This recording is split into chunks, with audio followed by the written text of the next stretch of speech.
Yes, guys, welcome to another show of Yardchat. Thanks for joining this afternoon, guys. Let's get into the show, guys, because we have TD Jake. We know that he passed out last weekend on stage doing a live stream. Let's get into this video, guys. I want everyone to leave their comment, guys. We have an audio I want to share with you guys, and thanks for everyone that watching, subscribing, and sharing the video. Let's get into this video. So, guys, before we get into the show, let me just say this. This is just my personal opinion.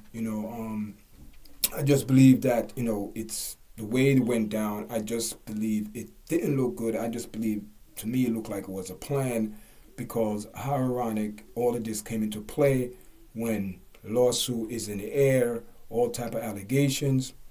I'm just saying, guys, it doesn't look authentic to me, guys. That's all I gotta say. That's just my opinion. Keeping it real, guys. All right, guys, let's get into this video right now. So I find it kind of crazy, guys, because this medical incident coming, because, okay, let's get into a little more information, because we have Youngblood, Pastor Youngblood. I think it was Dwayne Youngblood, that recently did some time in prison for sexual assault some boys, right, and did some time in prison and come out and making allegation against TJ Jake, that allegedly that he attempted to touch him at a young age or whatever it is, guys. And no, you have this medical emergency that's happened last Sunday, and I just find it to be ironic, guys, that and do I believe that TD Jake had a medical emergency situation that took in place last Sunday? Guys, man, listen, and I'm being honest, and I do not have no bad intention in my mind for this man, but people, I just find it kind of ironic at this present time for this to occur, a medical, emergency in church, at a church sermon last week on live stream. Away from that, guys, away from that. It's we live in a crazy world.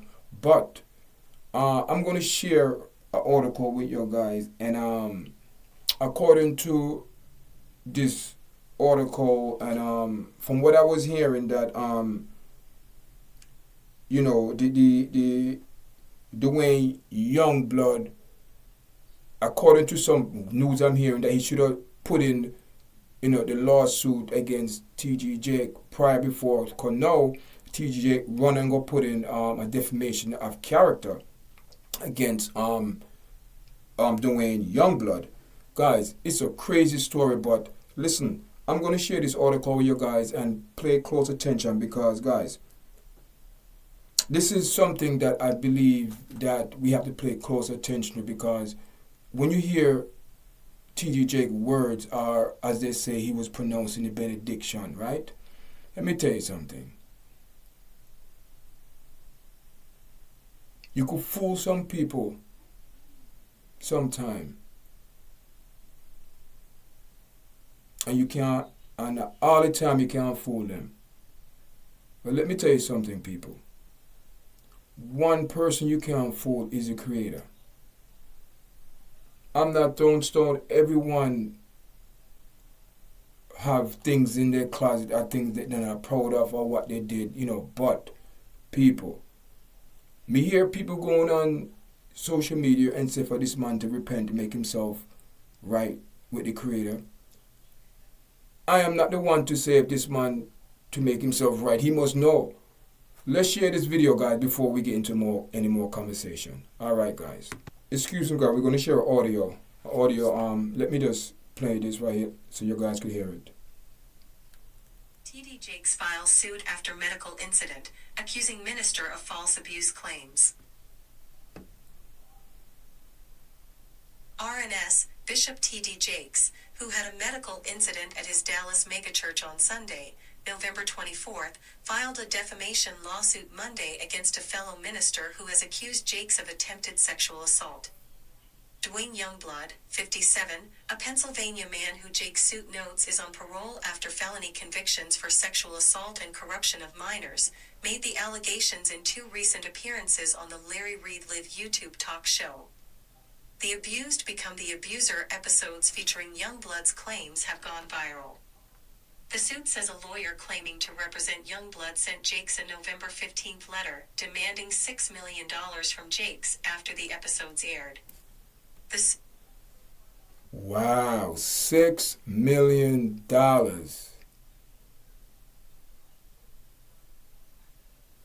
Let's continue. Which includes denials by Jake's legal team of Youngblood's accusations that Jakes tried to groom and sexually abuse him, was filed the day after Jakes was viewed at his Sunday service having an unspecified medical problem.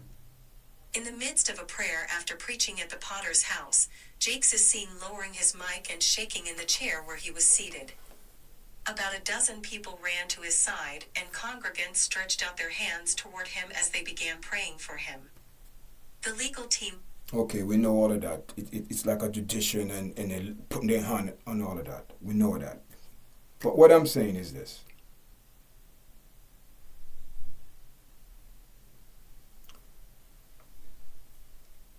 Where there is smoke, there is fire. Where there is smoke, there is fire. Listen. Let's continue, guys. Let's continue. Jakes, 67, an author, evangelist and business executive, told the New York Post that he is recuperating from the weekend medical incident and continuing to undergo testing after experts determined he did not have a stroke. At the conclusion of yesterday's service, after ministering for nearly an hour and a half, they're saying it's stress, people. They're saying it's stress. It's not a stroke. They rule out a stroke. They're saying it's stress that caused this man to have, you could say, a medical emergency breakdown. Stress.